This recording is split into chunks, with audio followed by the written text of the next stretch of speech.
Good evening, everybody, and thank you for watching the video. It was a beautiful day today. Hope you made the best of it. This is an update to the video from last night. On the heater core fix, heater hoses to get heat to the car. When I came outside this morning and looked under the car, I noticed a wet spot under the passenger seat. Upon further investigation, I started and ran it for a couple minutes, and it had a drip to it. So I'm not sure if the heater core is bad or if the new hose is possibly leaking. I'll be doing a leak detector test on it in another video, pressurizing the system. I'll learn you how to do that. Another way to cheat, besides looking on the ground, is pick up the floor mat and see if the rug is wet.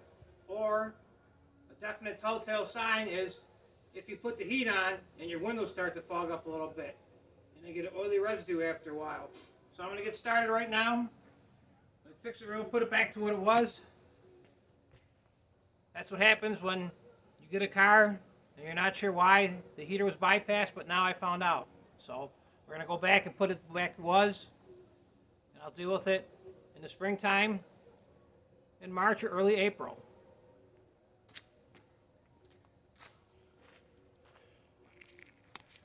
Get a little bit closer here so you can see.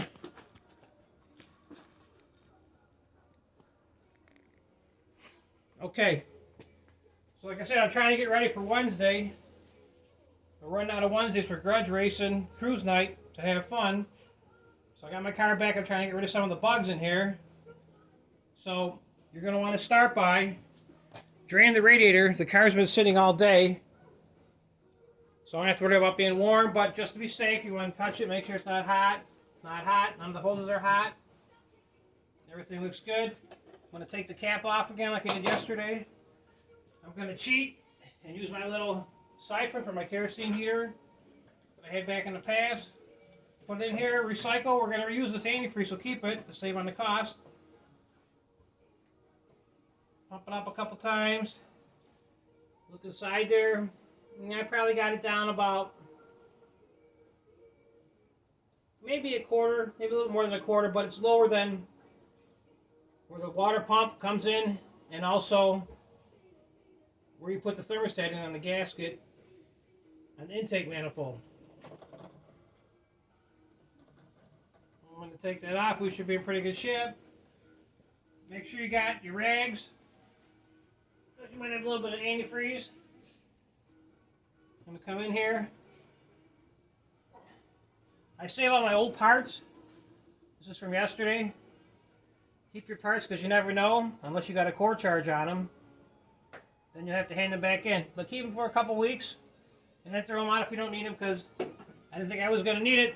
It looked good last night when I put the car away. Or when we finished the video, it looked good. But this morning, the truth was told. So I just got a regular Phillips head, or a straight head screwdriver, flathead. I'm going to take this off, loosen it up. I'm going to save the clamps.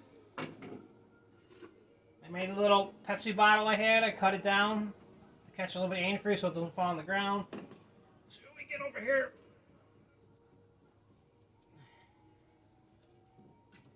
Okay, we got a little leakage there. Okay. Not bad though. Not bad. I'm going to fish my clamp out of there before it gets too full. If you hold it up in the air somehow, I'm just going to put on this hood support. Fish my little clamp out of there because I'm going to need it to reuse. Got it. Keep it off to the side. That looks good. Keep my little collector over here. I'll take the other one off.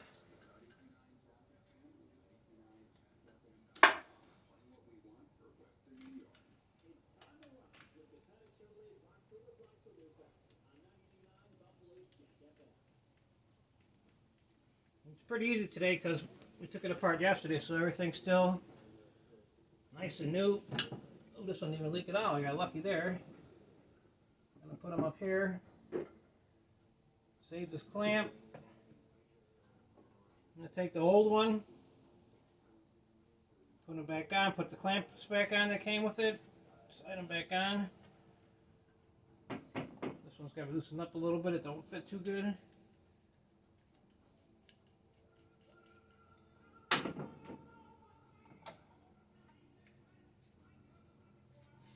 Push it right onto the water pump.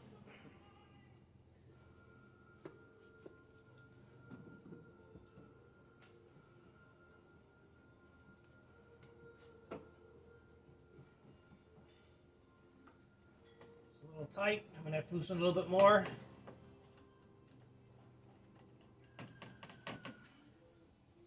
She slides on. Oh yeah, like a glove. Make sure when you line up your hose clamp that you got it out in the open so you can get to it very easily. Sometimes the upper radiator hose gets in the way. Makes a little bit of a battle, so if you spend an extra couple seconds adjusting it correctly, it makes life a lot easier, trust me. Put this one back on.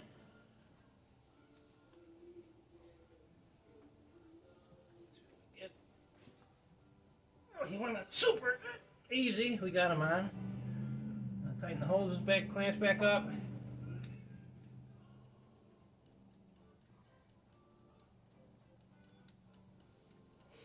Now I'm hoping to connect the heat back onto the car so we can have a little bit of heat on these cooler fall nights if we go for a ride. But for now, we'll just get by with no heat. We don't got many weeks left, maybe a month, and we'll be putting these away for the winter time. It'll be time to start getting ready to play with the snow.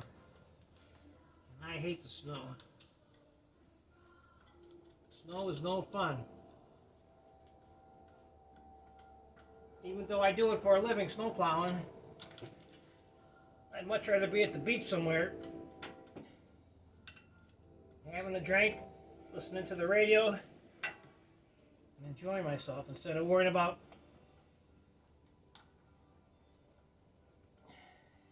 getting to people's house on time and traffic gets backed up. It makes for a long day. Sometimes it's very aggravating. Actually, most of the time it's very aggravating. Okay, so I got this bypassed again. That looks good. I could take these hoses off if I want. I might just actually do that right now, get them out of the way. But I did have a little connector like this, in case you're interested in the connector. Just make a little bypass, if you want, from the heater core. Hopefully you can see that pretty good. It looks like it. Whatever works, you can put in there. So, I will take these heater hoses completely off because they're about 4 feet long, and I don't know where I'm going to hide them. I can hide them under the battery, but it don't look good. It don't look right.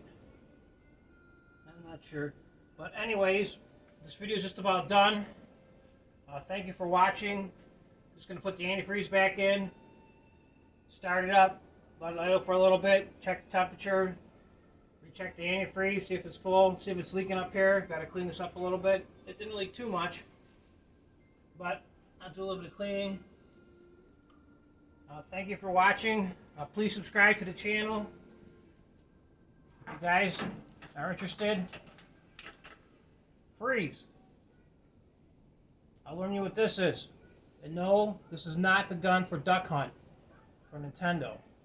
It's called a timing light. So if you don't know what a timing light is, you're not old school like me. And we live in older school with points, which I don't do nothing with points. I convert them over to HEI ignitions.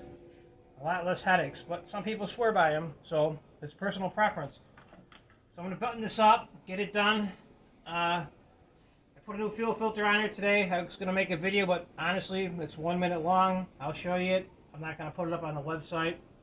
Super easy. I changed the carb to a 750 Summit. Vacuum secondaries. Hope to get a little more performance out of the car.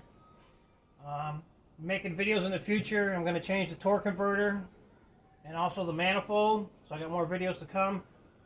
And also, I'm going to do a video. I ordered a new battery for my '06 Prius. Yes, I said Toyota Prius. I never drove one until last year in May, and I bought it. It's the best car. You won't believe it if you never drove one. I'm a Chevy man, but this Toyota's got 307,000 miles on it, and it drives like it's brand new.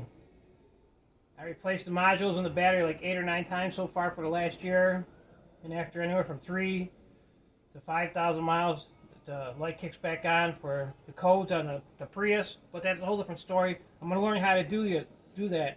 It's super, super easy. Anybody, as long as you got the time and a couple basic tools that you can get from Harbor Freight, and I'll show you how to test it and how to drain it and to recharge it. You could probably test and fix your batteries for probably less than $50. As long as you got the time, because it is very time consuming. But thank you for watching my videos. Please subscribe and let your friends know about grudge racing and cruise night. It's a good time. Thank you.